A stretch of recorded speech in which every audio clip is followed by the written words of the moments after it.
एक प्रश्न आया है कि पितृओं का श्राद्ध कब तक करना चाहिए। तो उसका उत्तर है जब तक हम जीवित हैं।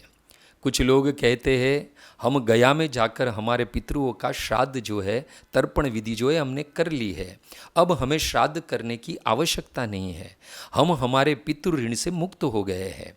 ध्यानपूर्वक श्रवण करें, हम कभी भी हमारे पितृ ऋण से मुक्त नहीं हो सकते हैं।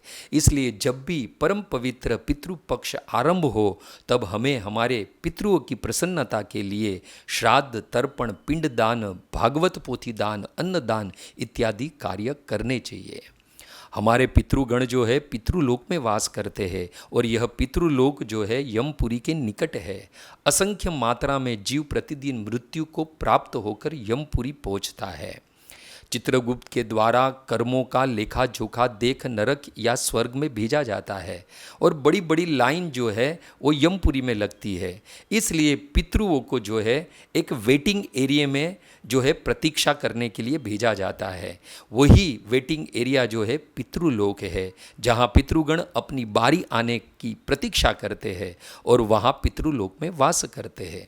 तब तक हमारे द्वारा जो श्राद्ध किया जाता है वो हमारे पितृओं को 4 प्रकार से प्राप्त होता है।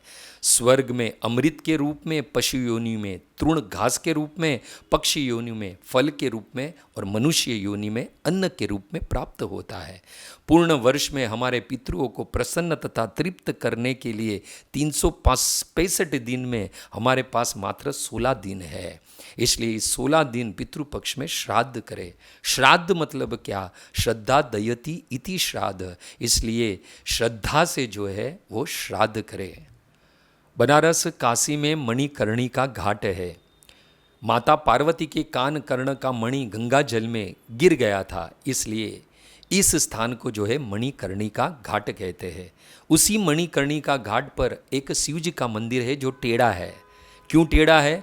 ऐसा इतिहास बताता है कि एक राजा ने यह शिव जी का मंदिर बनवाया और ब्राह्मण गण जब संकल्प करवा रहे थे तब उस राजा ने कहा कि मैं इस मंदिर का निर्माण अपने मातु पितृ ऋण से मुक्त होने के लिए कर रहा हूँ।